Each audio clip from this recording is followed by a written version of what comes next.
സ്നേഹനിധികളായ സഹോദരങ്ങളെ, ഇങ്ങനെ ഒരു ലൈവ് സന്ദേശത്തിലൂടെ മിഷൻ സംബന്ധിച്ചുള്ള ഒരു കാഴ്ചപ്പാട് നിങ്ങളോട് ചർച്ച ചെയ്യാൻ മിഷൻ റീബിൽഡേഴ്സ് എന്ന ഈ ഫേസ്ബുക്ക് കൂട്ടായ്മ ഏറ്റെടുത്ത ഉത്തരവാദിത്വത്തിനായിട്ട് ഞാൻ കർത്താവിനെ സ്തുതിക്കുന്നു.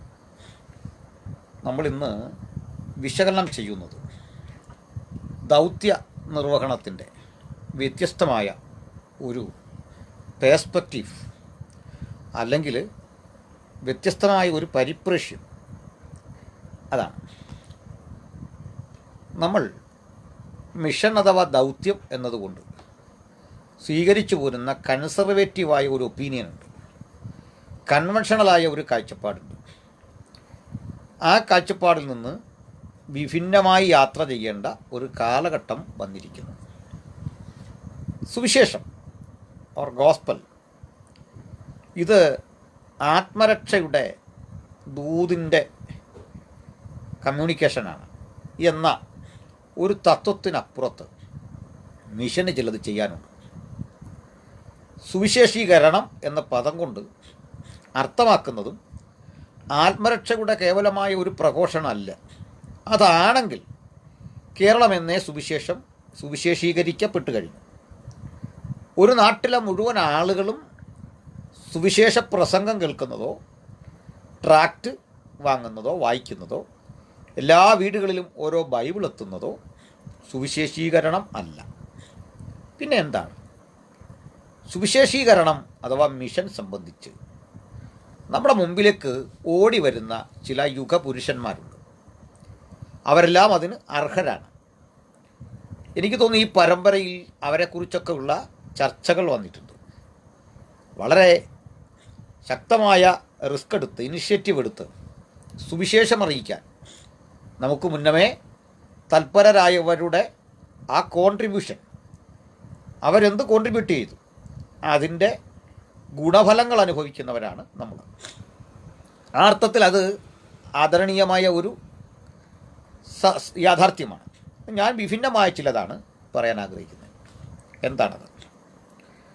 ഞാൻ പറയും, രണ്ട് പ്രസ്ഥാനങ്ങൾ ഇന്ത്യയിൽ വേണ്ടത്ര വിജയിക്കാതെ പോയി. അർഹതപ്പെട്ട അവസരങ്ങൾ ഉണ്ടായിട്ടും വിജയിക്കാതെ പോയ രണ്ട് പ്രസ്ഥാനങ്ങൾ ഇന്ത്യയിലുണ്ടായത് ക്രിസ്ത്യാനിറ്റിയും മറ്റൊന്ന് കമ്മ്യൂണിസ്റ്റ് പാർട്ടികളുമാണ്. ഏതാണ്ട് 10-70 കൊല്ലങ്ങൾ ഇന്ത്യയിൽ വേരുറപ്പിക്കാൻ കഴിയുമായിരുന്ന ഒരു ഭൗതിക പ്രസ്ഥാനം, കമ്മ്യൂണിസ്റ്റ് ചിന്തകൾ ഇന്ത്യയിൽ വേരുറയ്ക്കാത്തതിൻ്റെ കാരണം ഇന്ത്യയെക്കുറിച്ചുള്ള അവരുടെ ചരിത്ര വീക്ഷണം തെറ്റിപ്പോയി. ഇന്ത്യ എന്താണ് എന്ന് അറിയുന്നതിൽ അവർ പരാജയപ്പെട്ടു. രണ്ട്, കടിച്ചാൽ പൊട്ടാത്ത എന്തോ ബൗദ്ധിക സംബന്ധിയായ ആശയങ്ങളാണ് എന്ന് വരുത്തി തീർത്ത് സാമാന്യ ജനങ്ങൾക്കിടയിലേക്ക് അത് ഇറങ്ങിയില്ല.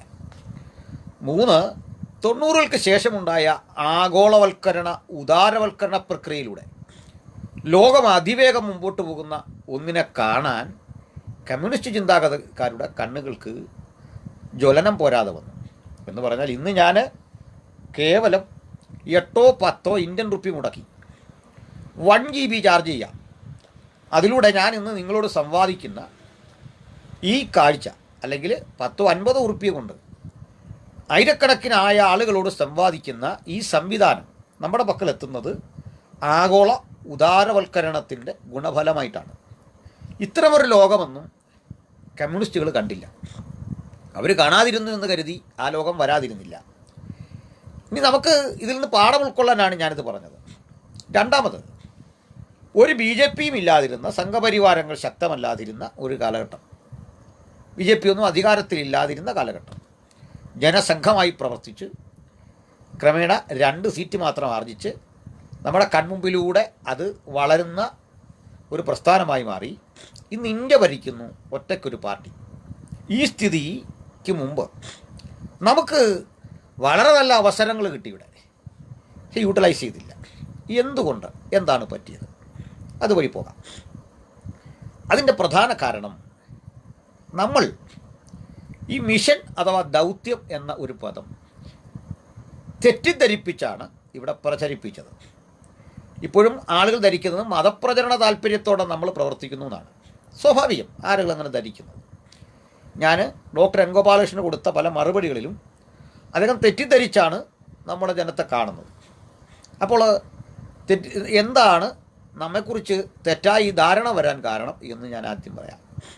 ഒന്നാമതായി, നമ്മുടെ കേരളത്തിന് പുറത്തുള്ള ദൗത്യ നിർവാഹകർ വേണ്ടത്ര ഗൗരവം കൊടുക്കാതെ ഉപരിതലത്തിൽ കൂടി പെരിഫറൽ വേയിൽ കാര്യങ്ങളെ സമീപിച്ചു എന്നതാണ് ഞാൻ പറയാൻ ആഗ്രഹിക്കുന്നത്.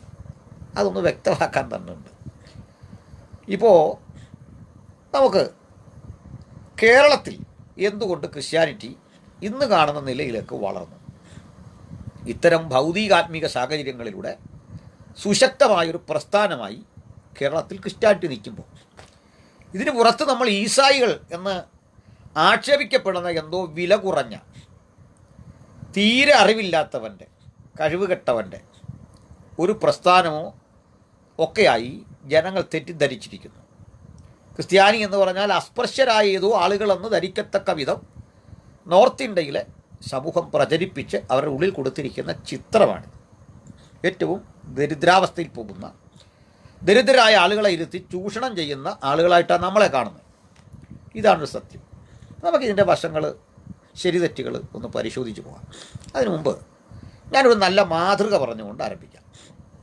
എന്നോട് ചോദിക്കുക, മാതൃകയാക്കേണ്ട സുവിശേഷീകരണ ശൈലി ആരുടേതാണ്? ഞാൻ പറയും, തീർച്ചയായിട്ടും അത് ഇന്ത്യയിൽ ആംഗ്ലിക്കൻ മിഷണറിമാർ പ്രവർത്തിച്ച ശൈലിയാണ്. ഇതിനുമ്പോൾ കാത്തലിക് മിഷൻ നമ്മൾ കണ്ടു, ഫ്രാൻസിസ് സേവിയറിൻ്റെയും അതുപോലെ തന്നെ റോബർട്ട് ഡി നോബിലിയുടെയൊക്കെ പ്രവർത്തനങ്ങൾ നമ്മൾ കണ്ടു. അവർ പ്രവർത്തിച്ച ശൈലിയൊക്കെ കണ്ടു. ഞാൻ പറയും, അതും വേണ്ടത്ര വിജയിക്കാതെ പോയ സംഭവങ്ങൾ തന്നെയാണ്. മാത്രമല്ല, അവരുടെ ആ ശ്രമഫലമായി ഉണ്ടായ കാത്തലിക്സ് ക്രിസ്ത്യാനിറ്റി നമുക്ക് എത്ര കണ്ട് അത് ആത്മീയമായ ഒരു മാറ്റമാണ് അവിടെ ഉണ്ടായതെന്നൊക്കെ പുനർവിചിന്തനം ചെയ്യേണ്ട ഒരു സ്ഥിതിയുണ്ട്. അതും പോട്ടെ. ഞാൻ മാതൃകാപരമായ മിഷൻ അല്ലെങ്കിൽ ദൗത്യം എന്ന് കാണുന്നത് ഇന്ത്യയിൽ ആംഗ്ലിക്കൻ മിഷണറിമാർ നടത്തിയ മൂവ്മെൻറ്റുകളാണ്. കൃത്യം പറഞ്ഞാൽ ബ്രിട്ടീഷ് ഇന്ത്യയിൽ ബ്രിട്ടീഷുകാരെക്കുറിച്ച് തെറ്റിദ്ധരിപ്പിക്കുന്ന കഥകളാണ് നമ്മുടെ മുമ്പിൽ പ്രചരിപ്പിച്ച് നമ്മൾ കേൾക്കുന്നതല്ല. സത്യത്തിൽ ഈ ബ്രിട്ടീഷുകാരും മിഷനുമായിട്ടൊരു ബന്ധമില്ല. ഇവന്മാർക്ക് ബൈബിള് ഇവിടെ അവതരിപ്പിക്കണമെന്നോ നമ്മൾ സുവിശേഷം കേൾക്കണമെന്നോ ഒന്നും ഒരു താല്പര്യമുള്ള കക്ഷികളായിരുന്നില്ല. ജസ്റ്റ് ബിസിനസ്, അതിനപ്പുറത്ത് ബ്രിട്ടീഷുകാരുടെ ലക്ഷ്യമില്ല. വില്യം കെറിക്ക് വിസ നിഷേധിച്ച് 3 മാസം അദ്ദേഹത്തിന് അലയേണ്ടി വന്നു വിസ കിട്ടാനായിട്ട്.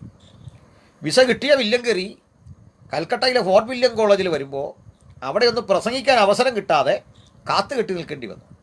കാരണം അവർക്ക് താല്പര്യമില്ലായിരുന്നു. ബ്രിട്ടീഷുകാർ അവരുടെ ആളുകളും അവരുടെ ഓഫീസേഴ്സൊക്കെ കൂടാൻ വേണ്ടി ഉണ്ടാക്കിയ ചർച്ചുകളാണ് അന്നുള്ളത്. ആ ചർച്ചിലേക്ക് ഇന്ത്യക്കാരായ നമ്മൾ ചെല്ലുന്നതൊന്നും ഒരു താല്പര്യമില്ല, വേറൊരു വീക്ഷണമാണ്. എന്നാൽ ഇവിടെ മനുഷ്യസ്നേഹികളായ മഹാരഥന്മാർ ചിലർ വന്നു. അതിൻ്റെ ഗുണഫലങ്ങൾ ഏറെ അനുഭവിച്ചത് മലയാളികളായ നമ്മളും വില്യം കെറിയിലൂടെ ബംഗാളിലെ പ്രബുദ്ധരായൊരു സമൂഹമാണ്. ഇന്ന് നമുക്ക് ബംഗാളും കേരളവും ഇന്ത്യാ ചരിത്രത്തിലെ ഏറ്റവും സുപ്രധാനങ്ങളായ നിരവധി സാഹിത്യ വിശാരദന്മാരും ചിന്തകന്മാരും ഒക്കെ ഉരുവായി വന്നിട്ടുണ്ട്, മലയാളികൾക്കിടയിൽ നിന്നുമുണ്ട്. പക്ഷേ ഇതിൻ്റെയൊക്കെ പേറ്റൻ്റ് എടുക്കാൻ പലപ്പോഴും കമ്മ്യൂണിസ്റ്റുകൾ ശ്രമിക്കാറുണ്ട്. തെറ്റാണ്. മിഷണറി വിദ്യാഭ്യാസ പരിഷ്കരണങ്ങളിലൂടെയാണ് കേരളം പരിഷ്കരിക്കപ്പെട്ടത്, ബംഗാൾ പരിഷ്കരിക്കപ്പെട്ടത്. എനിവേ, അത്തരം ഒരു തർക്കത്തിന് ഇവിടെ പ്രസക്തിയില്ലല്ലോ. ഏതായാലും നമ്മുടെ നാട്ടിലേക്ക് എനിക്കൊന്ന് ആദ്യം വന്ന കേരളത്തിൽ ആംഗ്ലിക്കൻ മിഷൻ്റെ ദൗത്യം ഏറ്റെടുത്തത് തോമസ് നോർട്ടൺ എന്ന ഒരു പുരോഹിതനാണ്. നോർട്ടൺ ഇന്ത്യയിലെത്തി, കേരളത്തിലെത്തി. നോർട്ടന് ശേഷമോ 3 പ്രധാന മിഷണറി വീരന്മാർ നമ്മുടെ നാട്ടിലേക്ക് എത്തി. അവർ യഥാക്രമം, ഒരാളുടെ പേര് ബെഞ്ചമിൻ ബെയ്ലി എന്നായിരുന്നു, രണ്ടാമത്തെ ആൾ ജോസഫ് ഫെന്നായിരുന്നു, മൂന്നാമത്തെ ആൾ നമ്മുടെ ഹെൻറി ബേക്കർ ആയിരുന്നു. അപ്പോൾ Joseph Fenn, Henry Baker, Benjamin Bailey, ഈ 3 ആളുകൾ സഹകരിച്ച് 3 തരം ദൗത്യങ്ങൾ ഏറ്റെടുത്ത് 3 തരം ദൗത്യം. ഒന്നാമതായിട്ട് അവർ ശ്രദ്ധ ഊന്നിയത് 3 പേരും ഫെൻ ശ്രദ്ധ കേന്ദ്രീകരിച്ചത് വിദ്യാഭ്യാസപരമായ പരിഷ്കരണത്തിന് വേണ്ടിയാണ് സ്ഥാപനം ഉണ്ടാകണം. അത് കേവലം ഒരു ലിറ്ററസി കൊടുക്കുക എന്നുള്ളതല്ല. അന്ന് ഇന്ത്യയിലെ മനുഷ്യൻ്റെ അവസ്ഥ, അവന് ലിറ്ററസി എന്ന വലിയ കാര്യമാണ്. ഇവിടെ തെറ്റിദ്ധരിപ്പിക്കുന്നൊരു കാര്യം, ഈ ഇല്ലിറ്ററേറ്റായ ആളുകൾ അധസ്ഥിതരോ മറ്റു പിന്നോക്കരോ ഈഴവരോ ഒക്കെ ആണെന്നൊരു മിഥ്യാധാരണയുണ്ട്. അങ്ങനെയല്ല. ഇവിടെ അറിവുള്ളവൻ പോലും സംസ്കൃതമാണ് പഠിച്ച, ഇംഗ്ലീഷല്ല. എന്നാൽ ബ്രിട്ടീഷ് സ്കൂളുകളിൽ ജോലിക്ക് വേണ്ടി പഠിച്ച് ഇംഗ്ലീഷ് പഠിച്ച ചില ഉദ്യോഗസ്ഥന്മാർ നായന്മാർക്കിടയിൽ നിന്നുണ്ട്. ബാക്കി ആളുകൾ ഇല്ലിറ്ററേറ്റാണ്. നമ്മുടെ നാട്ടിലെ യാക്കോബായ സഹോദരങ്ങൾ ആദ്യമായി ബൈബിള് കണ്ടത് നമ്മൾ മിഷണറിമാരായ ആളുകൾ കൊടുത്ത ബൈബിളാണ് ചർച്ചിൽ ആദ്യം വായിക്കുന്നത്. ആ ബൈബിള് തന്നെ പലതായി വിഭജിച്ച് ഒരാഴ്ച മത്തായിയുടെ സുവിശേഷം ഒരു ചർച്ചിലാണെങ്കിൽ അടുത്ത ആഴ്ച അത് വേറൊരു ചർച്ചിലായിരിക്കും. അങ്ങനെയൊക്കെയാണ് സ്ഥിതി. അപ്പോൾ ജോസഫ് ഫെന്ന് ശ്രദ്ധ ഊന്നിയത് വിദ്യാഭ്യാസത്തിലായിരുന്നു. അതും പ്രാഥമിക വിദ്യാഭ്യാസം ആദ്യം കൊടുക്കുക, ചിട്ടയായി അക്കാദമിക് നിലവാരമുള്ള അഭ്യസനം കൊടുക്കുക.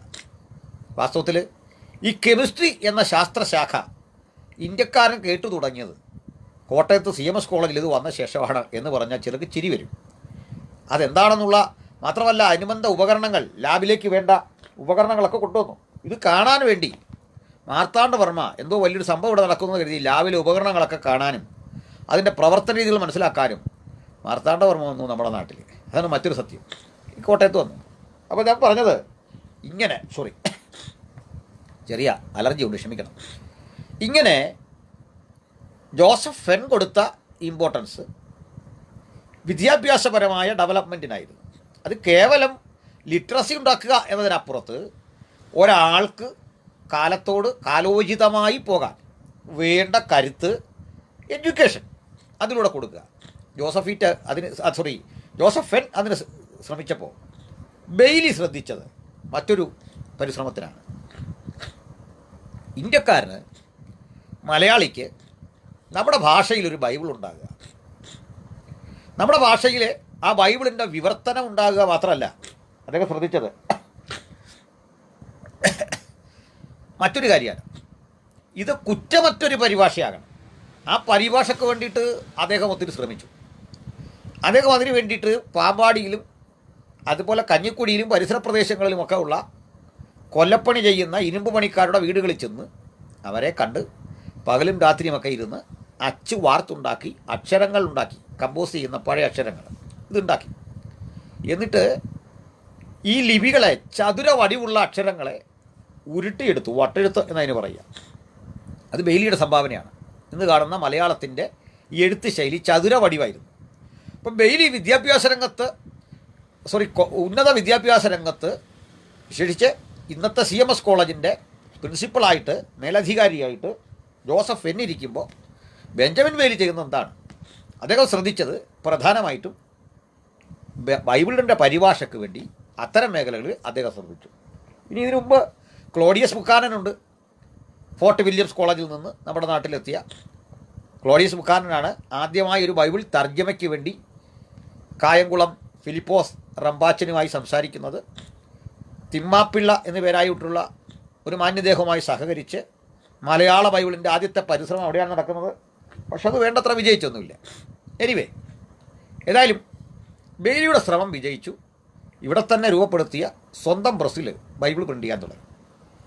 മൂന്നാമത്തെ കാര്യം നമ്മൾ കണ്ടത് ബേക്കറാണ്, ഹെൻറി ബേക്കർ.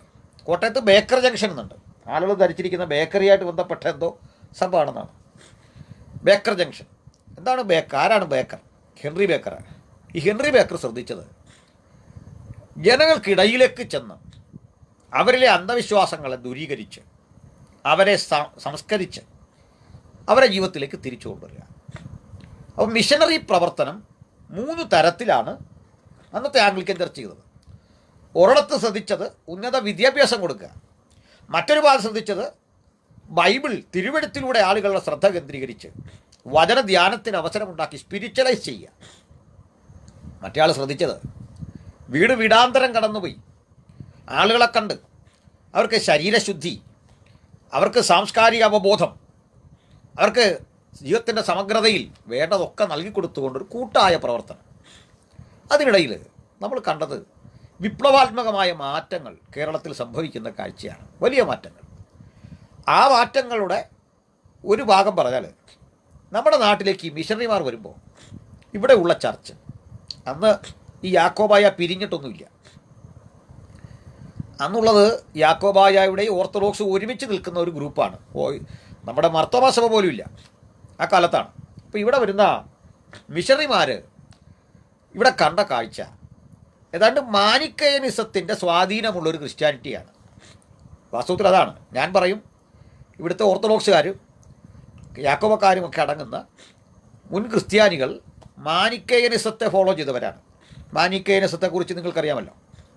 നിങ്ങളും ഞാനുമൊക്കെ കാണുന്ന മാർത്തോമ്യൻ കുരിശുണ്ടല്ലോ, ഒരു പ്രാവ് തലകീഴായി ഒരു കുരിശിലേക്ക് വീണ് കിടക്കുന്ന തരത്തിലുള്ള ഒരു തരം ചിത്രം കണ്ടിട്ടുണ്ടല്ലോ നമ്മൾ.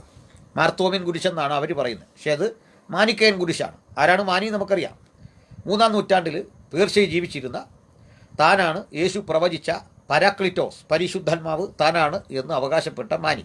അപ്പോൾ ഈ മാനി ഇവിടെ അനുഗാമികൾ പേർഷ്യയിൽ നിന്ന് കേരളത്തിലേക്ക് വന്നു. അപ്പോൾ ഈ മാനിയുടെ അനുഗാമികൾ ക്ഷുദ്രപ്രവൃത്തിയിലും അതുപോലെ മന്ത്രവാദത്തിലും ദോഷകരങ്ങളായ പല പരിപാടികളിൽ ഏർപ്പെട്ടിരുന്നു. ഇതിൻ്റെ സ്വാധീനം ഇവിടുത്തെ ക്രൈസ്തവരിലുണ്ടായിരുന്നു. അതിൻ്റെ തെളിവാണ് കടമറ്റത്തച്ഛനെ പോലെയുള്ള ആളുകൾ. അപ്പോൾ ഇങ്ങനെയൊക്കെയുള്ള സ്ഥിതിയിൽ നിന്ന് മിഷണറിമാർ ഇവരെ ബോധവൽക്കരിച്ചു, അവരെ ശരിപ്പാതയിലേക്ക് നയിക്കാൻ ശ്രമിച്ചു. ആ മിഷണറിമാർ ഇവിടുത്തെ ക്രൈസ്തവരും ചേർന്ന് മൂല്യസംഘർഷങ്ങൾ ഉണ്ടായി. Clash between tradition and reality, യാഥാർത്ഥ്യത്തെയും പാരമ്പര്യത്തെയും തമ്മിലുള്ള ഒരു ക്ലാഷ്, മൂല്യങ്ങൾക്കുള്ള സംഘർഷം. അപ്പോൾ ഈ മൂല്യങ്ങളുടെ സംഘർഷം മർത്തോമാ സഭയുടെയൊക്കെ ഉത്ഭവത്തിന് കാരണമായി തീർന്നു. അതിനൊരു വഴിത്താരയിട്ടത് അതാണ്. അപ്പോൾ ഏതായാലും ഇവിടുത്തുകാർ പൂർണ്ണമായിട്ടൊന്നും ഈ ആംഗ്ലിക്കൻ ചർച്ചിൻ്റെ ഭാഗമായില്ല, അതൊരു സത്യമാണ്. എന്നാൽ വൻതോതിൽ ഒരു സ്വയപരിവർത്തനത്തിനുള്ള വഴി ഇവിടെ ഉണ്ടായി. ഞാൻ പറഞ്ഞത് ഈ ഒരു മാതൃക നമ്മൾ കാണണം. എന്നാൽ നമ്മൾ പിന്നീട് വന്ന ആളുകളൊക്കെ ഈ ആംഗ്ലിക്കൻ മിഷണറിമാർ ചെയ്ത ആ സേവനങ്ങളുടെ കക്ഷി ചേർന്നുകൊണ്ട് ഞങ്ങളാണ് കേരളത്തെ മാറ്റിയത് എന്ന് പറയുകയാണ്. സത്യമാണ്, ക്രൈസ്തവരാണ്. വിദ്യാഭ്യാസം, ആധുനിക വിദ്യാഭ്യാസം, ആധുനിക വൈദ്യശാസ്ത്രം, റോഡ്, അതേക്കുറിച്ച് പറയാനുണ്ട്. കേണൽ മൺറോ ഒരു റോഡ് വെട്ടുന്നതിനെക്കുറിച്ച് അന്നത്തെ തിരുവിതാംകൂർ രാജാവുമായിട്ട് ആലോചിച്ചു. ഇപ്പോൾ രാജാവ് ഇത് കേട്ടിട്ട് ചിരിക്കുക, ഇദ്ദേഹത്തിന് എന്ത് പറ്റിയെന്നാണ്. കാരണം നമ്മുടെ ഹൈവേ ഉണ്ടല്ലോ, NH-47, ആലപ്പുഴ വഴിയുള്ള റോഡ്. അപ്പോൾ ഇങ്ങനെ ഒരു റോഡോ എന്താവശ്യത്തിനാണ്? കാരണം ഈ രാജാക്കന്മാരും കേരളീയ രാജാക്കന്മാർക്ക് റോഡ് എന്നൊരു സങ്കല്പം പോലും ചിരി വരും. എന്തിനാ റോഡ്? ഇവർ നടന്നു പോകുന്നവരല്ല, ഒരു പല്ലക്കിലിരുത്തി ഇവരെ ചുവന്നുകൊണ്ട് പോവുകയാണ് ആ കാലത്ത്. ഇങ്ങനെയുള്ളവർക്ക് എന്തിനാ വഴി? ഇവർ ബുദ്ധിമുട്ട് അനുഭവിക്കുന്നില്ല. ഒടുവിൽ സംഭവിച്ചൊരു കാര്യം കേൾക്കണം. അപ്പോൾ കേണൽ മൺറോ നിർബന്ധിക്കുകയാണ് നമുക്ക് റോഡുണ്ടാകണം. അപ്പോൾ തിരുവനന്തപുരം മുതൽ കാസർഗോഡ് വരെയുള്ള ഹൈവേയുടെ കാര്യമാണ് പറയുന്നത്. ഇത് ചിരിച്ചു തള്ളി നടക്കാൻ പോകുന്ന കാര്യമല്ല. അപ്പോൾ മൺറോ എന്ത് ചെയ്തു? ഊഴിയ വിലയ്ക്ക് ആളെ എടുത്തു. എന്നുവെച്ചാൽ കൂലിപ്പണിക്ക് ആളെ എടുത്ത് ഒരു ദിവസം ഇത്ര ഉറുപ്പിയ അണയാണ് അത് കൊടുത്തുകൊണ്ട് പണിക്കാൻ ആഹാരം കൊടുത്തു. അങ്ങനെ മലയാളി സ്ത്രീകൾ, വിശേഷിച്ച് നാടാർ കമ്മ്യൂണിറ്റിയിലൊക്കെ പെട്ട സ്ത്രീകൾക്ക്, പുരുഷന്മാർക്കും ഈ പണം കൈകാര്യം ചെയ്യാൻ പറ്റി. അവരാദ്യം ഈ നാണയം കാണുന്നത് അങ്ങനെയാണ്. ഈ പണം കൈ കിട്ടിയപ്പോഴേക്ക് എന്ത് ചെയ്യണമെന്ന് അറിയാതായി. വലിയ സന്തോഷം കൊണ്ട് ഇവർ, കൈ കാശുണ്ടല്ലോ, ഈ രൂപത്തിൽ ചാലാ കമ്പോളത്തിൽ ഇറങ്ങിയെന്നാണ് തിരുവനന്തപുരം, ചരിത്രത്തിലുള്ളതാണ്. ഇപ്പോൾ ചാലാ കമ്പോളത്തിൽ അവർ ഇറങ്ങാൻ അനുവാദമില്ല, ചാട്ടക്കടിക്കും. പക്ഷെ പണം കയ്യിലിരിക്കുന്ന ഹുങ്ക് ഒരു നേരത്തേക്കെങ്കിലും അവർ കാശുകാരായി. വലിയ അടിയാണ് പിന്നെ നടന്നത്. അപ്പോൾ ഈ പണം കൈ കിട്ടിയ ഉന്മാദം കൊണ്ട് പുരുഷന്മാരൊക്കെ പോയി കള്ളു കുടിച്ചിട്ട് തെരുവീതിയിലൂടെ തെറി പറഞ്ഞു വന്നതാണ് രാജാവിനെയൊക്കെ. ആ ഒരു സ്വാതന്ത്ര്യം കിട്ടിയവല്ല പോയി കാശ് കൈ വന്നപ്പോൾ. അങ്ങനെയാണ് നമ്മുടെ ഈ റോഡ് ഹൈവേ വിട്ടുന്ന അവിടെ വരെ. അപ്പം ഞാൻ പറഞ്ഞത്, ക്രിസ്ത്യാനിറ്റി സുവിശേഷം വികരണം കൊണ്ട് അർത്ഥമാക്കിയത് പള്ളി പണിത് പോകുകയോ സ്നാനം നടത്തി പോകുകയോ കർത്തൃമേശ നടത്തി പോകുകയോ കുറേ സ്ഥലങ്ങളിലൊരു വേല നമ്മൾ പറയുന്ന പോലെ അവിടെ നമ്മുടെ വേലയില്ലെന്ന് പറഞ്ഞ് പോവുക ചെയ്തതല്ല. കേരളത്തെ മനുഷ്യോന്മുഖമായി പരിഷ്കരിക്കുകയാണ് ചെയ്തത്, പരിവർത്തനത്തിന് വിധേയമാക്കുകയാണ് ചെയ്തത്. ഇതല്ലേ ശരിയായ മിഷൻ? അവിടെ ഹാള് വേണം, അവിടെ സ്കൂള് വേണം, ആശുപത്രികൾ വേണം. ഈ സൗകര്യങ്ങളെല്ലാം ഉളവാക്കിക്കൊണ്ട് കേരളം ഇന്ന് കാണുന്ന അളവിലേക്ക് വളരാൻ ഈ മിഷണറി വര്യന്മാർ അടിത്തറയിട്ടു. ഇതാ സംഭവിച്ചത്. ഇത് ഇന്ത്യ മുഴുവൻ നമ്മൾ ചെയ്തിരുന്നെങ്കിൽ നമുക്ക് ഈ മതപരിവർത്തനം നടത്തുന്ന ആളുകളാണ് നമ്മുടെ എന്ന ചിന്ത മാറിയിട്ട് ആളുകൾ നമ്മിലേക്ക് ആകർഷിക്കപ്പെടുമായിരുന്നു, നമ്മുടെ അരികിലേക്ക് ചോദിച്ചു വരുമായിരുന്നു, നമ്മോട് ചേരാൻ വ്യഗ്രത കാട്ടി വരുമായിരുന്നു. ഇത് നമ്മൾ പ്രസംഗങ്ങൾ കൊണ്ടും ചില പ്രോഗ്രാമുകൾ കൊണ്ടും ചുരുങ്ങുന്നു. ഒന്നാമത് ഡിനോമിനേഷൻസ് ഏറെ. അപ്പോൾ നമ്മൾ അത്തരത്തിൽ ക്രിസ്തുവിനെ പ്രസൻറ്റ് ചെയ്യുന്ന ലളിതമായൊരു പ്രോഗ്രാം നടത്തി പോവുകയാണ്. ഇതിലേറെ ചെയ്യാനുണ്ട്. അപ്പം മിഷൻ എന്നത് കേവലമായൊരു പ്രസംഗമോ അല്ലെങ്കിൽ ഒരു സഭാഹാൾ കെട്ടിപ്പോക്കുന്നതോ 10, 100, 500 ആളുള്ളൊരു ഗാദറിംഗ് ഉണ്ടാകുന്നതോ ഒന്നുകൊണ്ട് പരിമിതപ്പെടുന്നല്ല. അതൊരു ദേശത്തിൻ്റെ സമ്പൂർണമായ മാറ്റത്തിന്, പരിവർത്തനത്തിന് ഹേതുവാകുന്ന തരത്തിലുള്ള ദൈവികവും നമ്മുടെ കമ്മിറ്റ്മെൻറ്റും കൊണ്ടുണ്ടാകേണ്ട ഒരു പരിവർത്തനമാണ്. ഇത് ഇന്ത്യയിൽ നടന്നിട്ടുണ്ടോ? ഉണ്ടെങ്കിൽ പറ. മറിച്ചൊരു കാര്യമാണ് പറയുന്നത്. നമ്മുടെ ഇന്ത്യയുടെ മുഴുവൻ സുവിശേഷീകരണത്തിൻ്റെ ആ ദൗത്യം, ആ ജോലി, മേധാവിത്വം തീർച്ചയായിട്ടും മലയാളിയുടെ കയ്യിലാണ് വന്നത്. കേരളീയനാണ് ചെയ്തത്. അങ്ങനെ വന്ന ഘട്ടത്തിൽ നമ്മളെന്താണ് ചെയ്തത്? നമുക്ക് ദയനീയമായ ചില കാഴ്ചകൾ കാണാം. ഞാൻ പറയുന്നതിൽ നിങ്ങൾക്ക് വിയോജിപ്പ് വരാനിടയുണ്ട്. നമ്മൾ ഈ മിഷൻ സംഘടനകളുടെ ആ ന്യൂസ് ലെറ്ററുകൾ വായിക്കുക. ഈ ന്യൂസ് ലെറ്ററുകളിൽ പലപ്പോഴും വേദനിപ്പിക്കുന്ന ചിലതരം പരസ്യങ്ങൾ ഞാൻ കണ്ടിട്ടുണ്ട്. ഇപ്പോഴല്ല, പണ്ട്. ഇപ്പോഴങ്ങനെ വായനയില്ല, അത്തരം സാധനം വായിക്കാൻ തോന്നാറില്ല. അതിലൊന്ന് ഈ മിഷൻ്റെ ലീഡേഴ്സ് വടക്കേണ്ടിപ്പ് അനുഭവിച്ച കഷ്ടപ്പാടെല്ലാം കൂടെ നമ്മൾ എഴുതി അറിയിക്കുകയാണ്. പക്ഷെ അവിടെ ഒരു സന്തോഷവും ഇല്ലേ? കഷ്ടപ്പാടിനെ അതിജീവിക്കുന്ന കുറേ സന്തോഷങ്ങളുണ്ടല്ലോ മിഷൻ്റെ അകത്ത്. അപ്പോൾ ഇത് വായിച്ചിട്ട് ഇവിടുത്തെ ഒരു കുട്ടി മനസ്സിലാക്കിയത് മിഷൻ എന്ന് പറഞ്ഞാൽ എന്തോ എപ്പോഴും വേദനിച്ചു കൊണ്ടേയിരിക്കുന്ന, കുടിലുകളിൽ അന്തി ഉറങ്ങുന്ന, ദാരിദ്ര്യത്തിൻ്റെ പിന്നാലെയുള്ള ഒരു യാത്രയാണ്. അപ്പോൾ ദരിദ്രവൽക്കരിക്കപ്പെട്ട എന്തോ കുറവുള്ള ഒരു സാധനമായിട്ട് സുവിശേഷത്തെ അവതരിപ്പിക്കുകയാണ് ഇവിടുത്തെ മിഷൻ പ്രവർത്തകർ പലപ്പോഴും ചെയ്യാറുള്ളത്. അതൊരു വേദനിപ്പിക്കുന്നു എന്ന് ഞാൻ പറയാൻ കാരണം, ഈ ഇന്ത്യയിൽ ഓരോ സ്റ്റേറ്റിൻ്റെയും അപര്യാപ്തകൾ എടുത്ത് കാട്ടി അവിടെ അവർ ചെയ്യുന്ന സേവനങ്ങൾ തീർച്ചയായിട്ടും അത് വിലമതിക്കാനാവാത്തതാണ്. അതിനെ ആരും ചെറുതായിട്ട് കാണുന്നില്ല. ഇതെല്ലാം പറഞ്ഞ ശേഷം ഇവരൊരു മിഷൻ റിക്വസ്റ്റ് മുമ്പോട്ട് വെക്കും. പണ്ടത്തെ ഞാനൊരു 90കളിലെ സംഭവം പറയുന്നത്. കാരണം 90കളിലെ പറയാൻ കാരണം ഈ 2000 ആണ്ടോടെ അവർ ചെയ്യാനിരിക്കുന്ന കുറേ പ്രോജക്റ്റുകളെല്ലാം എഴുതി വെച്ചിരുന്നു. ഇത്ര ചർച്ചുകൾ, ഇത്ര മിഷണറിമാർ 2000 ആണ്ടോടെ. ഇപ്പോൾ 2000 കഴിഞ്ഞ് 20 കൊല്ലം കൂടെ കഴിഞ്ഞിട്ടും ഇതൊന്നും നടന്നിട്ടില്ല. ക്ഷമിക്കണം. അപ്പോൾ അന്ന് കാണുന്നൊരു കാഴ്ചയാണ്, നിങ്ങൾക്കൊരു മിഷണറിയെ സഹായിക്കാമോ? മാസം 4000 ഉറുപ്പിക. അപ്പോൾ ഇന്നിപ്പോൾ അതൊരു 10,000 അല്ലെങ്കിൽ 15 രൂപ വരെ കൊടുക്കുന്നവരുണ്ടാകാം. 10,000 ഉറുപ്പിക. അന്ന് 4000 ഉറുപ്പികയാണ്. അത് നല്ല കാര്യം. അങ്ങനെ ഓരോ കാര്യം പറഞ്ഞിട്ട് നിങ്ങൾക്കൊരു ചർച്ച് ഹാള് ബിൽഡ് ചെയ്യാമോ, അല്ലെങ്കിൽ അതിൻ്റെ ഭാഗമാകാമോ? നമ്മോടെല്ലാം സംഭാവന ചോദിക്കുകയാണ്. ചോദിക്കണത് തെറ്റൊന്നുമല്ല. ഒടുവിൽ ഞങ്ങളുടെ ഓഫീസിലേക്കൊരു കമ്പ്യൂട്ടർ, മിക്കവാറും എല്ലാ ആഴ്ചയിലും ഈ കമ്പ്യൂട്ടറിൻ്റെ റിക്വസ്റ്റ് കാണാറുണ്ട്.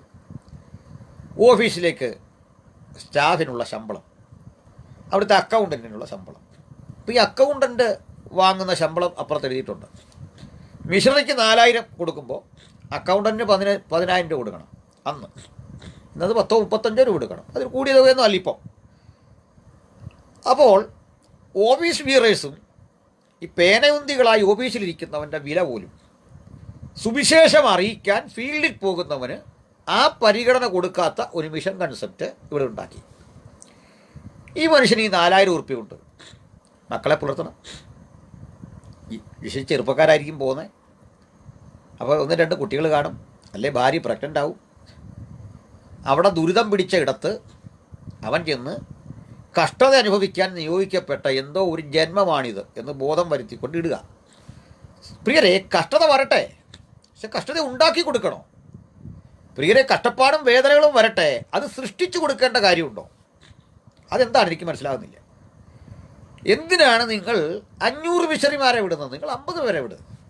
ആ 50 പേരെ കാലിബറുള്ളവരാക്കി മാറ്റി അവരെ നന്നായി സന്ധിക്ക്. ഇവിടെയാണ് മിഷണറിമാരുടെ ഗുണം. ഏത് ഫോറിൻ മിഷണറിമാരുടെ ഗുണം. അവർ 500 5,000 ഒന്നും എടുക്കുകയില്ല, 10 മതി. ഈ 10 മിഷൻ സ്റ്റേഷനുകൾ അവിടെ എന്താണ് വേണ്ടത് അതറിഞ്ഞ് പ്രവർത്തിക്കുകയാണ്.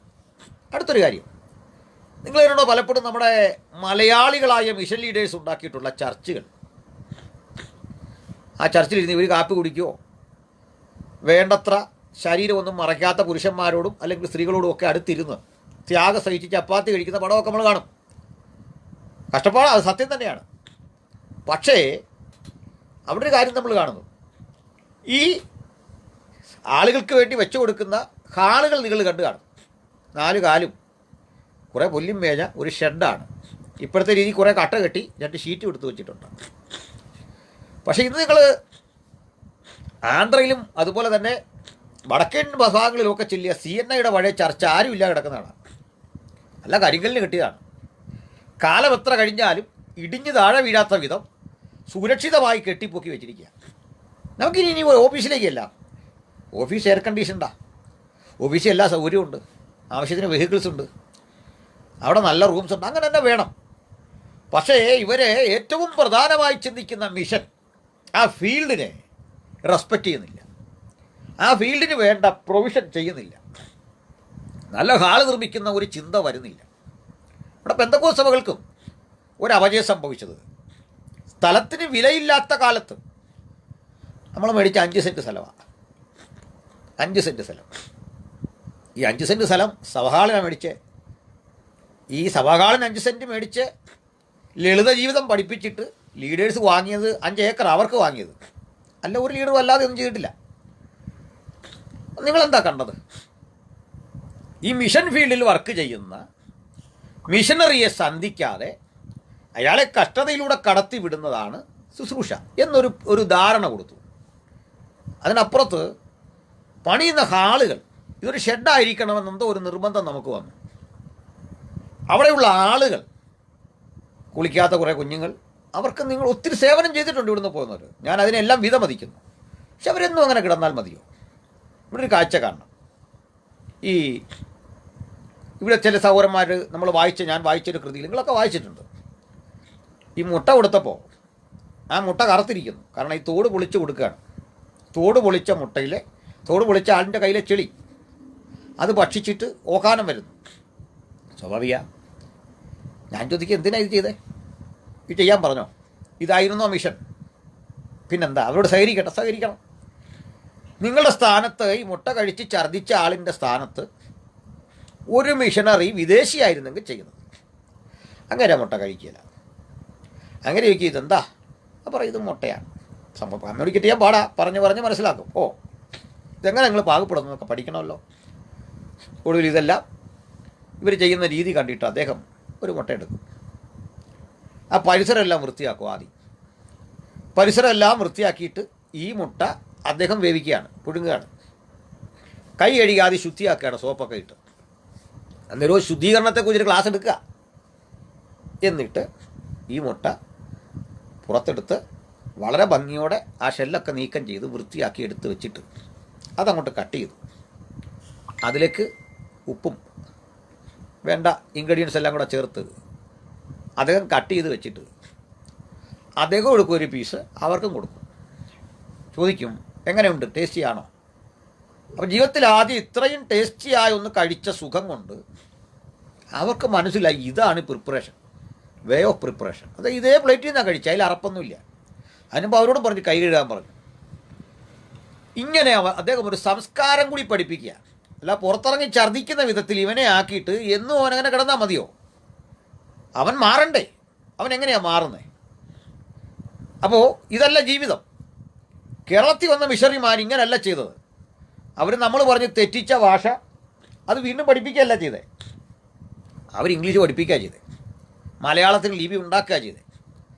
അല്ലാതെ നായ എന്ന് പറയേണ്ടതിന് കുത്തൻ എന്ന് പറയുന്ന സ്ഥലങ്ങളുണ്ട്, അവിടെ ചെന്ന് കൂത്ത എന്ന് പഠിപ്പിക്കുകയല്ല, നായ എന്ന് പറയാൻ തന്നെ പഠിപ്പിക്കുകയാണ്. തെറ്റിലേക്ക് കൊണ്ടുപോവുകയല്ല. മിഷണറിമാർ സംസ്കാരം കൊണ്ട് അവരിലേക്ക് നമ്മളെ കൈപിടിച്ചുയർത്തിയപ്പോൾ നമ്മുടെ മിഷണറിമാർ ചെയ്തത് വടക്കേന്ത്യ ചെന്നിട്ട് ആദിവാസികളുടെ നിലവാരത്തിലേക്ക് താഴേക്ക് ഇറങ്ങിയിട്ട് അവനെ പൊക്കിയെടുക്കാൻ സാധിച്ചോ, നമ്മൾ താഴെ ഇറങ്ങിയോ, ഇവിടെ വരുമ്പോൾ പഴയ ആളായിട്ട് നമ്മൾ വീണ്ടും ബിഹേവ് ചെയ്യുന്നത്. അവിടെ ചെന്ന് പക്ഷം ചേരും. എന്നിട്ട് നമ്മൾ പറയാം ഇവർ ശരിയാകത്തില്ല, വലിയ പാടാണ്, ഇവിടെ പ്രസംഗിക്കുമ്പോൾ ഇന്ന കാര്യങ്ങൾ സൂക്ഷിക്കണം, ഇവരോട് നിങ്ങൾ വെളിപ്പാട് ദിവസമൊന്നും പറഞ്ഞാൽ അവർക്ക് മനസ്സിലാകത്തില്ല, സൂക്ഷിക്കണം. എന്തിനാണ് ഈ പ്രയോഗം? ഇവനെ ഡെവലപ്പ് ചെയ്യണ്ടേ, അവനെ ജീവിതത്തിൻ്റെ സമഗ്രതയിലേക്ക് ഉയർത്തണ്ടേ. ഞാൻ ഇവിടെ ഒരു കാര്യം കൂടെ പറയാം, ശ്രദ്ധിക്കേണ്ട ഒരു കാര്യമുണ്ട്. മുമ്പൊരിക്കൽ ഞാൻ എഴുതുന്നൊരു കാലമാണ്. അന്ന് അനാവശ്യമായ പരിശ്രമങ്ങൾ എന്ന പേരിൽ ഒരു ലേഖനം എഴുതി, ബൈബിൾ ട്രാൻസ്ലേഷനെ കുറിച്ചാണ്. ആ ഫീൽഡിലൊക്കെ വർക്ക് ചെയ്യുന്ന സഹോദരങ്ങൾ ഇവിടെ ഉണ്ട്, ക്ഷമിക്കണം. ഞാൻ എൻ്റെ കാഴ്ചപ്പാട് പറയാം, അതൊക്കെ വിയോജിക്കാം, അല്ല ഞാൻ പറയുന്ന അപ്പാടെ വെട്ടി വീഴുകണ്ട. അപ്പോൾ ആ ഇടയ്ക്ക് ആദിവാസികൾ പണിയരുടെ ഭാഷയിൽ ബൈബിൾ ഉണ്ടാകുന്നൊരു കാലമാണ്. അപ്പോൾ വലിയ പ്രചരണമാണ്. അപ്പോൾ ദൈവം, അപ്പോൾ മർക്കോസിൻ്റെ സുവിശേഷം, മർക്കോച്ചു യേശുവെക്കുറിച്ച് പറഞ്ഞ നല്ല കാര്യം, മർക്കോസ് യേശുവിൻ്റെ സുവിശേഷം എന്നുള്ളതിൻ്റെ അവരുടെ ഭാഷയാണ്.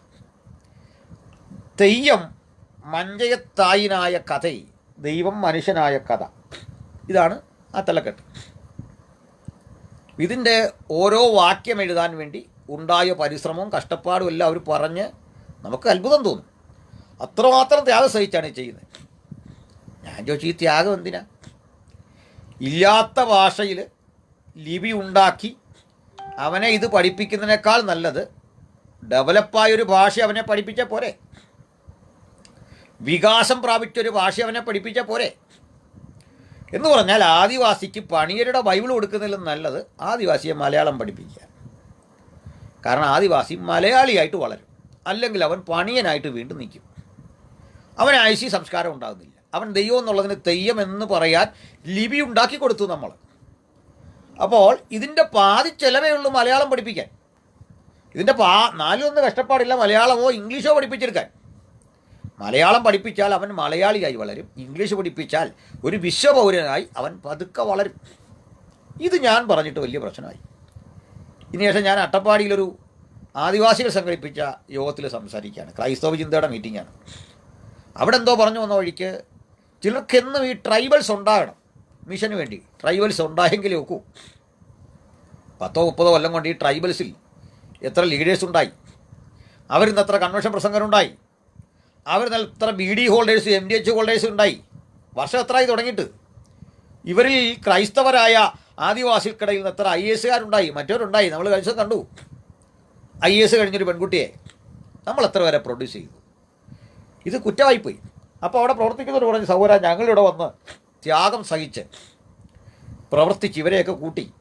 ഞാൻ ഈ ഷെഡ് ഉണ്ടാക്കി കൊടുക്കാൻ ആര് പറഞ്ഞു? നമ്മൾ സമ്പത്തുള്ളവരാ, ഇല്ലെന്ന് ആര് പറഞ്ഞു? ഇവർക്ക് നല്ല കെട്ടിടം പണിതോട്, ഹാളിന് വേണ്ടി ഇവരെ സംസ്കാരം പഠിപ്പിക്കുക, നമ്മളായിരിക്കുന്ന അളവിലേക്ക് ഇവരെ വളർത്ത്.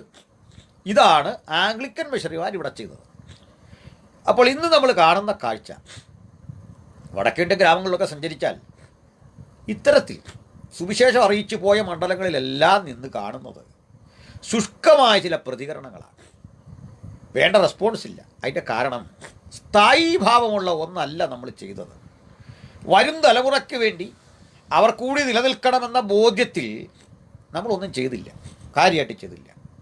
ഏതായാലും നമ്മുടെ ഇടയിൽ ഇങ്ങനെ കർമ്മനിരതരായി പ്രവർത്തിച്ച നോർത്ത് ഇന്ത്യൻ മിഷണറിമാരെ കുറിച്ച് എനിക്ക് അഭിമാനവും സന്തോഷമുള്ളൂ, വിരോധമൊന്നുമില്ല. എന്നാൽ ചില വിയോജിപ്പുകൾ പറയാതിരിക്കാൻ വയ്യ. അപ്പോൾ ഇനി ഗഹനമായ മറ്റൊരു കാര്യത്തിലൂടെയാണ് ഇനി കിടക്കുന്നത്. നമ്മൾ കേരളത്തിൽ വേറെ ചില പരിമിതികൾ കാണാം. ആത്മരക്ഷയുടെ ദൂതറിയിക്കുക എന്ന കേവലമായ ഒരു ലക്ഷ്യത്തിന് വേണ്ടി സുവിശേഷം അറിയിക്കാനും ഒക്കെ വേണ്ടി പഠിക്കാൻ നമ്മൾ പോയത് ചെറിയ ഇൻസ്റ്റിറ്റ്യൂട്ടുകളിലാണ്, വിശേഷിച്ച് മലയാളം മീഡിയം.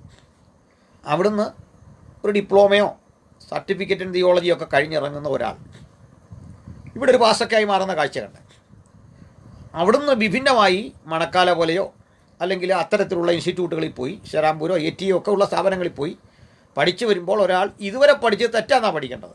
അതാ ശരിയും. അപ്പോൾ ബൈബിൾ കോണ്ടസ്റ്റ് ഇല്ലാതെ വ്യാഖ്യാനിക്കുന്ന ഒരു മായിക ലോകത്ത് ആത്മഭാരവും അനുബന്ധ വിഷയങ്ങളും ഈ സഡൻ റാപ്ചറും ഇമിനൻ്റ് കമ്മിങ്ങും ഒക്കെ പറഞ്ഞ് മനുഷ്യനെ ഒരു പ്രത്യേക അറ്റ്മോസ്ഫിയർ നിർത്തിയിരിക്കുക. ഈ ലോകം സർവൈവ് ചെയ്യേണ്ട സഹോദര, പെൻ്റക്കോസ്റ്റൽ ചർച്ചുകൾ ഉണ്ടായിട്ട് 100 കൊല്ലമായി. അന്ന് മുതലേ ഇമിനൻ്റ് കമ്മിങ്ങാണ് പറയുന്നത്. ഇതുവരെ കർത്താവ് വന്നൊന്നുമില്ല. ഇമിനൻ്റ് കമ്മിങ് പറയുന്നൊന്നല്ല. ഞാൻ പറഞ്ഞു വരുന്നത്, ഇതിന് മറുവശത്തൊരു കാര്യമുണ്ട്. ഇവിടെ ക്രിസ്ത്യൻഡം നിലനിൽക്കണ്ടേ? ഈ ക്രിസ്ത്യൻഡം നിലനിൽക്കാൻ നിങ്ങൾ എന്ത് ചെയ്തു? സൊസൈറ്റി സർവൈവ് ചെയ്യണ്ടേ? അതിന് നിങ്ങൾ എന്താ ചെയ്തേ? ഒന്നും പറയാനില്ല. കാര്യക്ഷമതയുള്ള ഇൻസ്റ്റിറ്റ്യൂട്ടുകളൊക്കെ നമുക്ക് ഉണ്ടായത് അടുത്ത കാലത്താണ്. ഈ ബോധമൊക്കെ വന്നു തുടങ്ങി.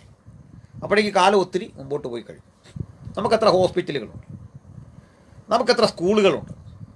ഇന്ത്യയിൽ സ്കൂൾ നടത്തുന്ന ആളുകളെല്ലാം വ്യക്തിപരമായി നടത്തുന്നവരുണ്ടാകാം, പക്ഷേ സഭയ്ക്ക് ഏജിക്കോ മറ്റോ ഉണ്ടെന്ന് കേൾക്കുന്നു. നല്ല കാര്യം. അപ്പോൾ ഇതൊന്നുമില്ലാത്ത ഒന്നിലേക്ക് നമുക്ക് എയ്ഡഡ് സ്കൂളുണ്ടോ? എയ്ഡഡ് സ്കൂളുണ്ട്, വ്യക്തികൾക്കുണ്ട്, അതെനിക്കറിയാം. പെന്തക്കോസ്തുകാരായ ആളുകൾക്ക് നമ്മുടെ പാലക്കാടും എറണാകുളം ജില്ലയിലെ നമ്മുടെ നെല്ലാടും ഒക്കെ സ്കൂളുകളുണ്ട്, വ്യക്തികളുടെയാണ്. പക്ഷേ ഈ പെന്തക്കോസ്ത് ചർച്ച് IPCക്ക് ഒരു സ്കൂളുണ്ടോ? അസംബ്ലി സ്കൂളിൻ്റെ എയ്ഡഡ് സ്കൂളുണ്ടോ? സ്റ്റേറ്റിൻ്റെ സ്വത്ത് കിട്ടും, ശമ്പളം കൊടുക്കും സർക്കാരാ. നമ്മൾ സർക്കാരുമൊക്കെ ആയിട്ട് നല്ല ബന്ധമാണ്. AGയുടെ കൺവെൻഷൻ സ്ഥലത്ത് സുവിശേഷ വിരോധികൾ കയറി ആക്രമിച്ചപ്പോൾ മുഖ്യമന്ത്രി അവിടെ വന്നു. അവിടെ നമ്മൾ ചോദിച്ചത്, ഞങ്ങളെ ഉപദ്രവിക്കരുതേ, അതിന് ഞങ്ങളെ സഹായിക്കണമെന്നാണ്. ദൂതൻ്റെ പ്രൊട്ടക്ഷൻ വേറെ നമ്മൾ ചോദിച്ചു. ഗബ്രിയേൽ മികായിൽ കാവൽ നിൽക്കണമെന്ന് പറയുകയും ചെയ്ത്, DYFIയുടെ സഹായം കിട്ടുകയും ചെയ്ത്. മുഖ്യമന്ത്രിയോട് ചോദിച്ചു, നിങ്ങളെന്തേ സ്കൂള് ചോദിക്കാൻ? സർക്കാരിൻ്റെ സമ്പത്തുണ്ടെന്ന്. സർക്കാർ തന്നെ പണം കൊടുക്കും, ശമ്പളം കൊടുക്കും മാസം. നിങ്ങളുടെ വീട്ടുകാരെ അപ്പോയിൻറ്റ് ചെയ്യാം, നിങ്ങളുടെ MLAക്കാരെ അപ്പോയിൻറ്റ് ചെയ്യാം. നിങ്ങളെന്താ ചെയ്തേ? ഒരു കുട്ടിക്ക് അഡ്മിഷൻ കിട്ടണം, എവിടെ പോകണം? നമ്മൾ പോകണം അങ്ങ് കത്തോലിക്കൻ്റെ സ്കൂൾ തേടി. ഈ സ്ഥിതി ആകണമായിരുന്നോ നമ്മൾ? ഇന്ത്യ മുഴുവനുള്ളൊരു സ്ഥിതിയായത്. അപ്പോൾ നമുക്ക് നമ്മുടെ കാഴ്ചപ്പാടിൽ ഒരു സമഗ്ര മാറ്റം വരണം മിഷനെക്കുറിച്ച്. ഒരു കാര്യം കൂടി ഞാൻ മനസ്സിലാക്കുന്നു, പറയാൻ പാടില്ലാത്തൊരു കാര്യമാണ്.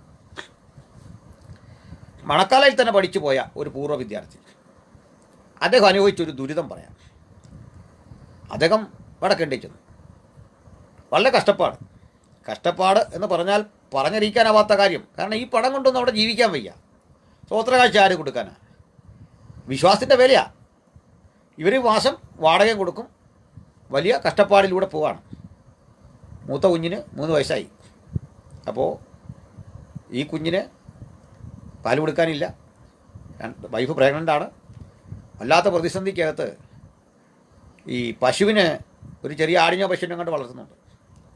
ഈ പശുവിന് കാടി കൊടുക്കാൻ വേണ്ടി അടുത്ത കടയിൽ നിന്ന് വെള്ളം എടുക്കുമല്ലോ നമ്മൾ, ഇതുപോലെ വെച്ചെടുത്ത് നിന്ന് കിട്ടിയ കാടിക്കകത്ത് നിന്ന് പഴകിയ ഇഡ്ഡലി അത് കഴുകിയെടുത്ത് കുട്ടിക്ക് കൊടുക്കേണ്ടി വന്നു. അദ്ദേഹം ജീവിതത്തെ ആകെ വെറുത്തു. എന്ത് ചെയ്തേ? ഒടുവിൽ പിടിച്ചിരിക്കണ്ടേ? ഈ 4.25 ചക്രമായി മിഷൻ സംഘടന കൊടുക്കുന്നത്. ഇദ്ദേഹത്തിൻ്റെ ജീവിതത്തിൻ്റെ സുരക്ഷിതത്തിന് വേണ്ടി ഒന്നും ചെയ്യുന്നില്ല. ഒടുവിൽ അദ്ദേഹം അവിടെ സ്കൂൾ തുടങ്ങി. ഈ സ്കൂളൊന്ന് പച്ച വെച്ച് പിടിച്ച് വരാൻ ഒരു 8-10 കൊല്ലം എടുക്കും. അങ്ങനെയാണ്. സ്ഥാപനം ഉണ്ടാകണം, ഒത്തിരി ഇൻവെസ്റ്റ് ചെയ്യണം, കഠിനാധ്വാനം ചെയ്യണം. സുവിശേഷത്തെക്കുറിച്ച് യേശുവിനെ പ്രസംഗിക്കാൻ എരിവോടെ തീവ്രതയോടെ നോർത്ത് ഇന്ത്യയിൽ പോയിട്ട് അങ്ങനെ ശുഷ്കാന്തിയോടെ പ്രവർത്തിച്ച ഒരു ദൈവദാസന് 8 കൊല്ലം കൊണ്ട് സ്കൂൾ നടത്തിയപ്പോൾ കാഴ്ചപ്പാടെല്ലാം മാറിപ്പോയി. പഴയ ശുഷ്കാന്തി പോയി. ആരാ ഇദ്ദേഹത്തെ ഇതുപോലെ ആക്കിയത്? നമ്മുടെ സംഘടനയ്ക്ക് ഫണ്ടില്ലേ? എന്തിന്? നിങ്ങളോട് ആര് പറഞ്ഞു ഈ 10,000 എണ്ണം ഏറ്റെടുത്ത് ചെയ്യാൻ? 100 എണ്ണം ഏറ്റെടുത്ത് വൃത്തിക്ക് ചെയ്ത് നിലനിർത്ത്. ആ മിഷണറിയ സന്ധിക്ക് പാശ്ചാത്യം ഇതൊക്കെ ചെയ്തിരിക്കും. അവരിന്ന് പഠിക്കാനുണ്ട്. അവരൊരു ടാർഗറ്റ് അവരുടെ മുമ്പിലുണ്ടെങ്കിൽ അത് വിൻ ചെയ്യാൻ ഇൻവെസ്റ്റ് ചെയ്യും. നമുക്ക് ആ പരിപാടിയില്ല, നമുക്ക് ആ ലക്ഷ്യമില്ല. അപ്പോൾ ഇത്തരം ഒരു ബോധം നമുക്കെല്ലാവർക്കും ഉണ്ടാകട്ടെ, മിഷനെക്കുറിച്ച് ഇങ്ങനൊരു കാഴ്ചപ്പാട്. അപ്പോൾ ഇത് കേവലം ഹ്യൂമാനിറ്റേറിയൻ ഒരു പ്രവൃത്തി ചെയ്തു പോകുന്ന നിലയിൽ ഒതുങ്ങണ്ട. എന്ന് പറഞ്ഞാൽ സമൂഹ വിവാഹം നടത്തുക, സാരി മേടിച്ചു കൊടുക്കുക, ഫുഡ് കൊടുക്കുക, ഈ ചെറിയൊരു ചിന്ത കൊണ്ട് പോകണ്ട. മിഷന് അതിനപ്പുറത്ത് ചെയ്യാനുണ്ട്, ഒത്തിരി ചെയ്യാനുണ്ട്. ഇങ്ങനെ ചെയ്യാൻ നമ്മൾ ശീലിച്ചാൽ വരും കാലഘട്ടം നമ്മളുടേതാണ്, സംശയം വേണ്ട. നമുക്കൊരു മേഖലയ്ക്ക് വേണ്ടതെന്ത് എന്ന് പ്ലാൻ ചെയ്തുള്ള വളരെ കൃത്യതയാർന്ന ഒരു സമീപനം ഓരോ മേഖലയ്ക്കുമുണ്ട്. അത് കണ്ട് പ്രവർത്തിക്കണം. ഇപ്പോൾ വേറൊരു കാര്യം കേൾക്കാം. ഈ നോർത്ത് ഇന്ത്യയിൽ പോയിട്ട് ഇങ്ങോട്ട് പോകുന്ന സൗരന്മാരുണ്ട്. അവർ പലപ്പോഴും അതെന്ന് പറയും, ഇവിടൊക്കെ എന്തുവാ നടക്കുന്നത്, നിങ്ങൾ അങ്ങോട്ട് വാ, വടക്കേ ഇന്ത്യ ഭയങ്കര സംഭവമാണ്. നേരെ ആയിരിക്കാം, ഞാനിവിടെയൊക്കെ പോയിട്ടുള്ള ആളാണ്. വടക്കേ ഇന്ത്യയിൽ അങ്ങനെ നിൽക്കുന്നു, ഇങ്ങനെ നിൽക്കും. പക്ഷെ ഇവിടെയും പ്രവർത്തിക്കണ്ടേ? സുവിശേഷവും അതിൻ്റെ പ്രവൃത്തി എല്ലായിടത്തും വേണം. ഇവിടുത്തെ പ്രവൃത്തിയും വലിയ കാര്യമാണ്. വടക്കണ്ടിലെ പ്രവൃത്തിയും വലിയ കാര്യമാണ്. പക്ഷെ ഇവിടെ എല്ലാം ശ്രദ്ധിക്കേണ്ടത് ഒരു മിഷൻ ആക്ടിവിറ്റിയിലെ പ്രധാനി ഫീൽഡിൽ പ്രവർത്തിക്കുന്ന മിഷനറിയാണ്. ഒന്നാം സ്ഥാനം ഞാൻ അദ്ദേഹത്തിനാണ് കൊടുക്കുന്നത്. അതിൻ്റെ ഓഫീസോ നേതാവോ ക്ലാർക്കോ റിപ്പോർട്ടിങ്ങോ ഇതൊക്കെ വളരെ ചെറിയ കാര്യമാണ് സഹോദര. ഏറ്റവും പ്രധാനി ആ മിഷൻ ഫീൽഡിൽ പണിയെടുക്കുന്ന മിഷനറിയാണ്. അദ്ദേഹത്തിൻ്റെ ഫുഡ്, അദ്ദേഹത്തിൻ്റെ മക്കളുടെ ഫുഡ്, അദ്ദേഹത്തിൻ്റെ ഭാര്യയുടെ മാതാപിതാക്കളുണ്ടെങ്കിൽ അവരുടെ നാട്ടിലവർക്ക് അവരെ കൊണ്ട് ജീവിക്കാൻ ആഗ്രഹിക്കുന്ന പ്രായാധിക്യം കൊണ്ട് വീർപ്പ് മുട്ടുന്ന അമ്മയും അപ്പനും കാണും. അവരെ കൂടി ഏറ്റെടുക്കാൻ സംഘടനയ്ക്ക് സാധിക്കണം. അങ്ങനൊന്നും ചെയ്തേ അദ്ദേഹത്തിൻ്റെ മുഴുവൻ കഴിവുകളും മുഴുവൻ ബുദ്ധിയും മുഴുവൻ ആത്മനിറവും മുഴുവൻ ശക്തിയും മുഴുവൻ ശരീരവും നമുക്ക് വേണ്ടി, സുവിശേഷത്തിന് വേണ്ടി, യേശുവിന് വേണ്ടി കമ്മിറ്റ് ചെയ്യാൻ അദ്ദേഹം തയ്യാറാവും. ഇതായിരിക്കണം ട്രെയിനിങ്. അല്ല നമ്മൾ യോഗിച്ചോടെ പുസ്തകം വായിച്ചിട്ട്, അതല്ലെങ്കിൽ ഏതെങ്കിലും ഒരു മിഷനറി എഴുതിയൊരു പുസ്തകം വായിച്ചിട്ട് ആവേശം കയറി എന്തെങ്കിലുമൊക്കെ ചെയ്ത് ക്ഷീണിച്ച് തിരിച്ചു വരുമ്പോഴേക്കും നമ്മളെ കൊണ്ട് ഒന്നും കൊള്ളാതെ വരും. അതുകൊണ്ട് ഏത് തീരുമാനത്തിന് മുമ്പ് ആവേശമായിരിക്കരുത് ഭരിക്കുന്നത്, പക്വതയായിരിക്കണം. പക്വത നിറഞ്ഞ തീരുമാനങ്ങൾ കൈക്കൊള്ളാനായിട്ട് സാധിക്കണം. ഇതാണ് വേണ്ടത്. അപ്പോൾ ഈ ഒരു ചിന്ത, മിഷൻ്റെ പേഴ്സ്പെക്റ്റീവ്, ഇന്ത്യയിലെ മിഷനെക്കുറിച്ചുള്ള കാഴ്ചപ്പാട്, ഞാൻ പറയും ആംഗ്ലിക്കൻ കാലഘട്ടത്തിന് ശേഷം അത് താഴോട്ട് പോകുന്നൊരു കാഴ്ചയാണ്. അതിന് മനുഷ്യോന്മുഖത നഷ്ടപ്പെടുന്ന ഒരു കാഴ്ചയാണ്. അത് കുറേ പബ്ലിസിറ്റികളിൽ പരിമിതപ്പെടുന്ന ഒരു കാഴ്ചയാണ്. അത് എന്തോ കഷ്ടപ്പെടുന്നു എന്ന ഒരു ധ്വനി ആളുകളിലേക്ക് കൊടുത്ത് ഫണ്ടിങ്ങിന് വേണ്ടി ശ്രമിക്കുന്ന ചില ശ്രമങ്ങളുടെ ഒരു കാഴ്ച നമ്മുടെ മുമ്പിൽ കാണുകയാണ്. ഫണ്ടൊക്കെ വേണം, ഇല്ലെന്നാര് പറഞ്ഞു. പക്ഷേ ഈ ഫണ്ട് എത്തേണ്ട പ്രധാന സ്ഥലം, അൾട്ടിമേറ്റ് എയിം എവിടെ, എന്താണ്? ഒരു മിഷനിൽ പ്രവർത്തിക്കുകയാണ്, ഒരു മേഖല കേന്ദ്രീകരിച്ച് പ്രവർത്തിക്കുകയാണ്. അവിടെ എന്ത് പ്രവർത്തനമാണ് വേണ്ടത്? അവിടെ സ്കൂൾ വേണോ? അവിടെ ആശുപത്രി ഇല്ലേ? അവിടെ വിദ്യാഭ്യാസം ഇല്ലേ? ആ മിഷണറിയുടെ കാഴ്ചപ്പാട് പോലെ അദ്ദേഹത്തിൻ്റെ പ്ലാനിങ് അനുസരിച്ച് അദ്ദേഹത്തെ സപ്പോർട്ട് ചെയ്യാനാണ് ഒരു കേന്ദ്രമുള്ളത്. നേരെ തിരിച്ചെയ്യുന്നു.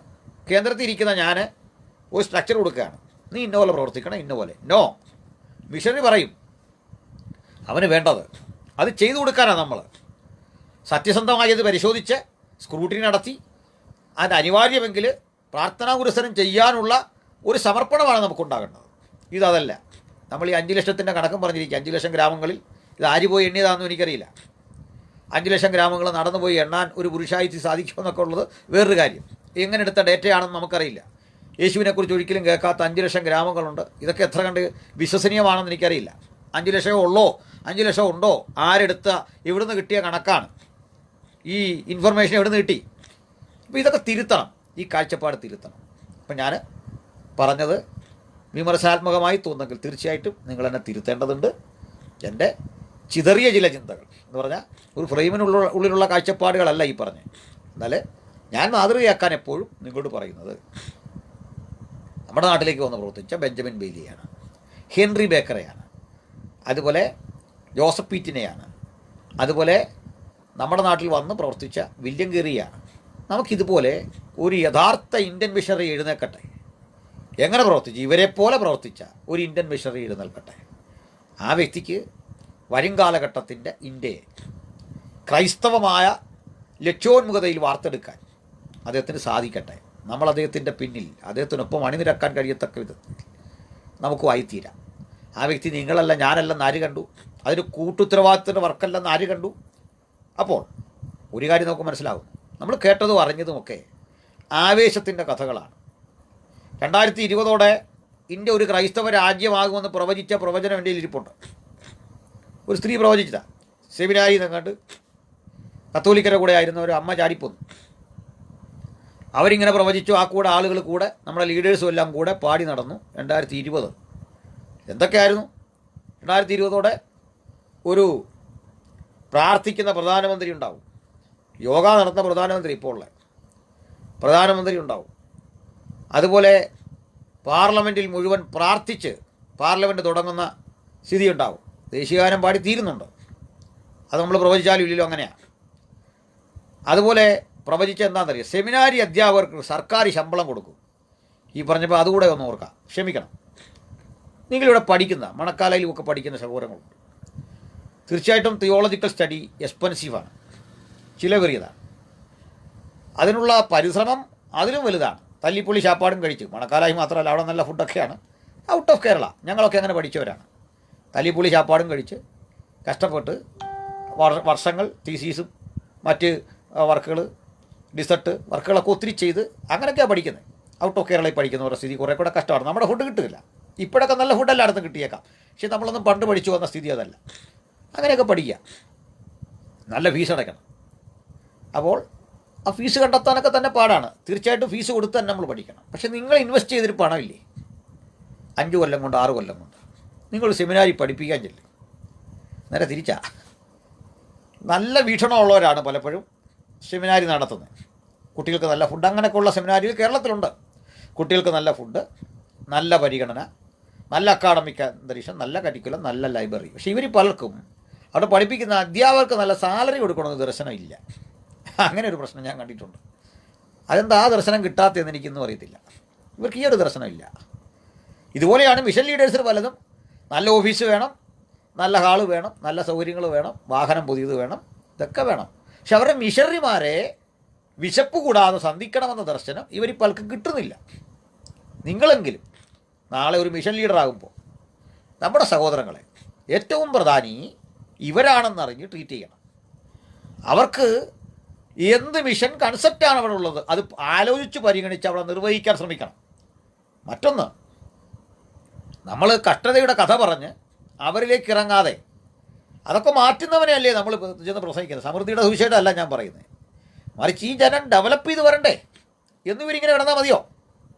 അപ്പോൾ ഉപരിപ്ലവമായൊരു കാഴ്ചപ്പാടിൻ്റെ പിന്നാലെ എന്തെങ്കിലുമൊക്കെ ചെയ്തു തീർക്കണം എന്നുള്ള ബോധം വിട്ട് നമ്മുടെ കാഴ്ചപ്പാടുകൾക്ക് കൃത്യത ഉണ്ടാകട്ടെ.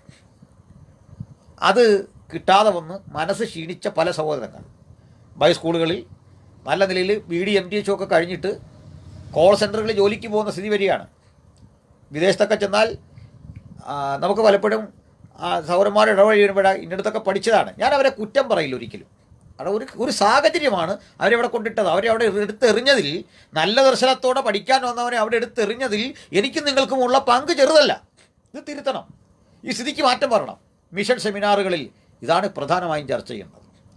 അപ്പോൾ വരും കാലഘട്ടത്തിൻ്റെ ഇന്ത്യ അല്ലെങ്കിൽ കേരളം, ഇവിടെ പ്രവർത്തിക്കേണ്ട ആ പ്രവർത്തന ശൈലി എന്തായിരിക്കണം, നമ്മുടെ കണ്ടൻറ് ഓഫ് തിയോളജി എന്തായിരിക്കണം, അല്ലെങ്കിൽ തിയോളജി ഓഫ് മിഷൻ എന്തായിരിക്കണം, അല്ലെങ്കിൽ അത് തന്നെ തിയോളജി ഓഫ് മിഷൻ അതെന്തായിരിക്കണം, എന്ത് ദൈവശാസ്ത്രമാണ് അവതരിപ്പിക്കേണ്ടത്, ആത്മരക്ഷയുടെ ദൂതിൻ്റെ കേവലാർത്ഥങ്ങൾക്കപ്പുറത്ത് അതിന് ഇഹലോകത്തിൽ ചെയ്തെടുക്കാൻ ചില കാര്യങ്ങളുണ്ട് എന്ന് ഒരു ബോധമുണ്ടാകണം. ആ ബോധത്തിൽ അധിഷ്ഠിതമായ ഒരു പഠനവും അഭ്യസനവും ഒക്കെ നമുക്കുണ്ടാകണം. ഇതാണ് എൻ്റെ ആഗ്രഹവും പ്രാർത്ഥനയും. അപ്പം അതുകൊണ്ട് ഈ മനോഹരമായ ടൈറ്റിൽ നിങ്ങൾ എന്നെ വരമേൽപ്പിച്ചു. മിഷനിൽ കാര്യമായി ഒരു കോൺട്രിബ്യൂഷനും കൊടുക്കാത്ത ഒരു സാധാരണ സുവിശേഷകൻ മാത്രമായി എന്നെക്കൊണ്ട് ഈ വലിയൊരു ടൈറ്റിൽ തന്ന് ഒരു പരീക്ഷണത്തിലാണ് നിങ്ങൾ അകപ്പെടുത്തിയിരിക്കുന്നത്. ഏതായാലും എന്നെക്കൊണ്ട് നിർവഹിക്കാൻ പറ്റുന്ന ഒരു കാര്യവുമല്ല. അതുകൊണ്ട് തന്നെ എൻ്റെ ചിന്തകൾ പരിമിതവും അപര്യാപ്തവുമാണ്. ഇതിനെ പൂരിപ്പിക്കാൻ, ഇതിൻ്റെ കുറവുകൾ കണ്ടെത്തിയിട്ട് പരിഹരിക്കാനും, ഞാൻ പറഞ്ഞ തെറ്റുകളെ തിരുത്താനും നിങ്ങളെ ഞാൻ ക്ഷണിക്കുന്നു. ഞാൻ പറഞ്ഞതിൽ എന്തെങ്കിലും ഉള്ളടക്കമുണ്ടെങ്കിൽ അതങ്ങനെ തന്നെയോ എന്ന് പുനഃപരിശോധിക്കാനും തമ്പുരാൻ നമുക്കെല്ലാവർക്കും ഒരുപോലെ കൃപയും പ്രാപ്തിയും അനുഗ്രഹങ്ങളും നൽകട്ടെ എന്ന് പ്രാർത്ഥിച്ച് എന്നെ ഇതിലേക്ക് ക്ഷണിച്ച മാന്യ സഹോദരങ്ങൾക്ക് ഹൃദയംഗമായ നന്ദി അറിയിച്ചു നിർത്തുന്നു. കർത്താവ് നമ്മളെ അനുഗ്രഹിക്കട്ടെ. ആമേൻ. Thank U.